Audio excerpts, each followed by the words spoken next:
All right. Hello, everyone. Azul video.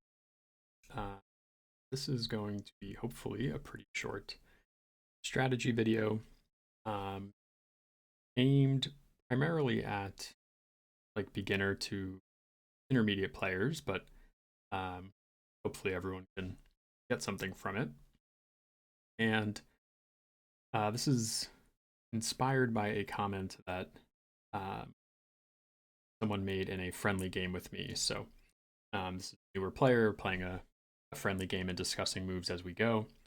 And I suggested that, they take a single tile pretty early in the round. And their response was that they don't like taking single tiles. And this is related to something I talked about in the Beginner to Master series, which is kind of the inverse, which is that a lot of newer players are attracted to large tile groupings. The way the game is designed, I guess, you are kind of fooled into thinking that bigger is better and that rows 4 and 5 are like, if you can get multiple rows 4 and 5, that you're going to score a bunch. And I'm not going to talk too much about like scoring efficiency and why the top rows are better than the bottom rows. Like, that's all covered in the very first video I did. But I do want to talk about this, I guess, like mentality shift of how to approach an Azul game or round, because clearly, there is this feeling of like single tiles or small groupings aren't as good as big groupings, and that kind of couldn't be farther from the truth. So I played a game recently where I took a single tile a couple of times in a row. And so I just wanted to show as an example, like, why it can be effective, and how you should be thinking about the game versus like the number of tiles that are available to you. So anyway, we are in round 3 of this game. I'm up by 2 points, and my opponent and I both have a row open, or an incomplete row, and it's my opponent's turn, so let's see what they do. So they take 2 blue for their row 3, which is super reasonable. Now, if you look at what I'm trying to accomplish this round, it's actually a little bit awkward for me. So I need to get a yellow to finish my row 3. Ideally, I get row 2 yellow as well. Or maybe because there's only 5 blacks, I want row 2 black. But there's nothing like, this group of 3 yellows means I have to overpay for the row 2. So my play here isn't like particularly obvious.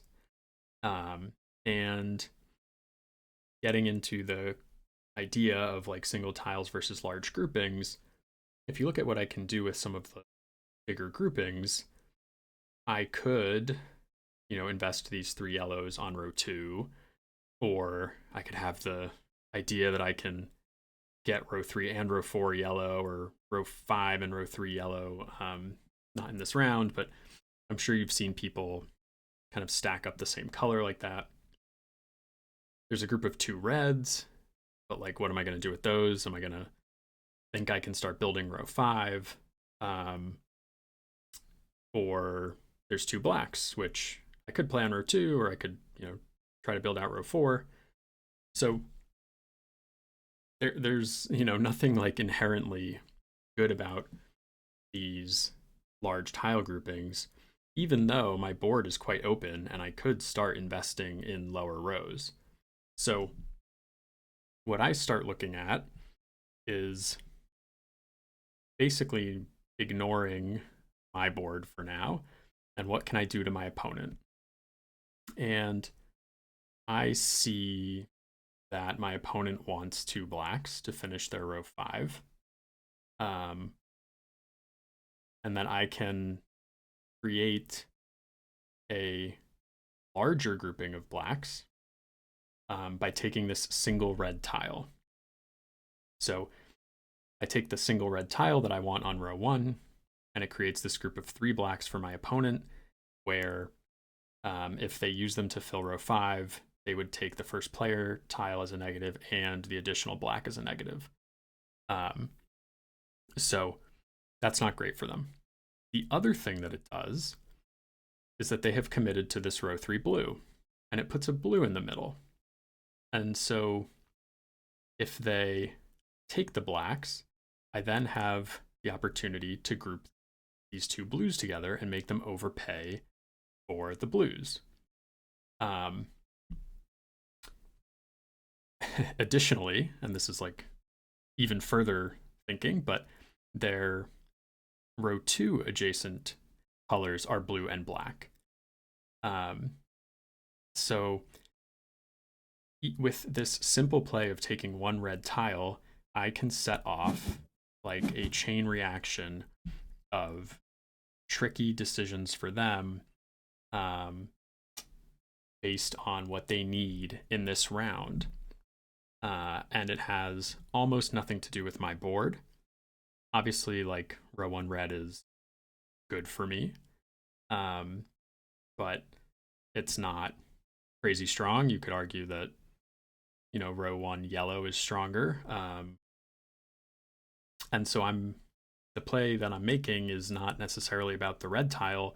It's about the situation that I'm putting my opponent in. So they have to make a choice on these blacks. They actually choose row 3, which I think is a mistake. I think they should play on row 5, but this is the type of thing that you force or create the opportunity for when you put pressure on your opponent's board. So my opponent sees that group of 3 blacks, sees that they're going to have to overpay and take the first player tile, and maybe feels uneasy about it. If that was a group of 2 blacks, they probably just slam them on row 5, no problem. Okay, so it's my turn again, and I kind of spoiled this play already, but now I have the opportunity to group the blues.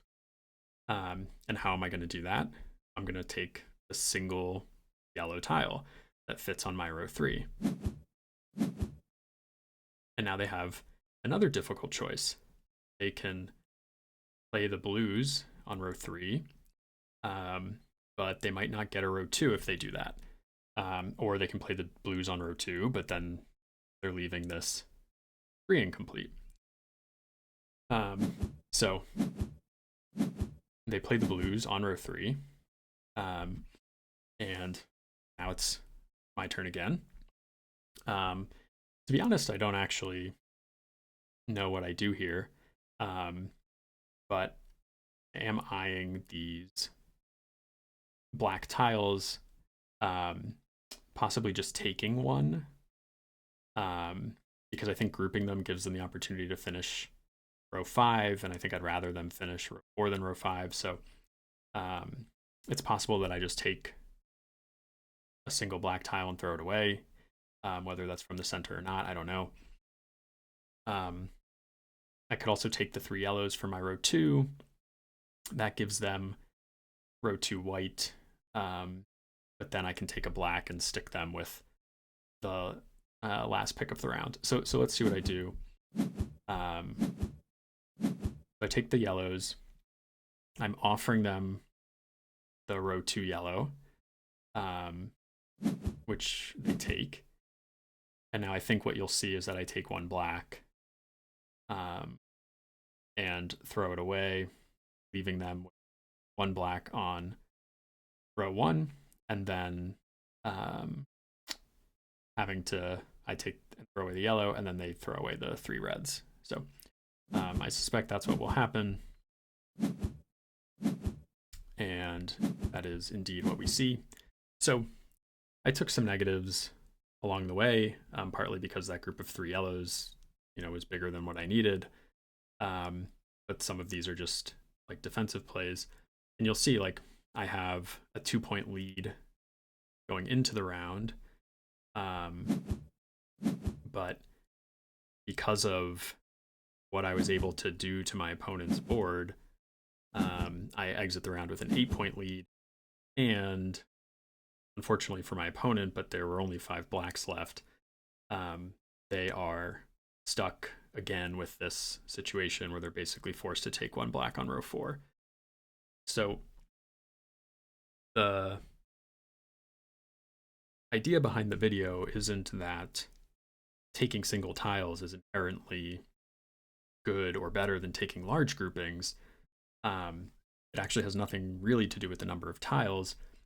It's more about how to perceive the game and assess around and find opportunities to put your opponent in bad situations. So, I took 1 red tile at the beginning, but that could have easily been a group of 2 yellows that put the 2 blacks into the center. Like, the goal of the play was to put the 2 blacks into the center, not necessarily to build my board optimally. So I hope that makes sense. I hope this is helpful, just to kind of shift out of the mindset of how many tiles am I grabbing, what is it doing to my board, and more of a holistic view of the round that includes what your opponent needs and how you can put them in dicey situations. Yeah, so that's it. 12-minute video, nice and short. Hope you enjoyed, and see you next time.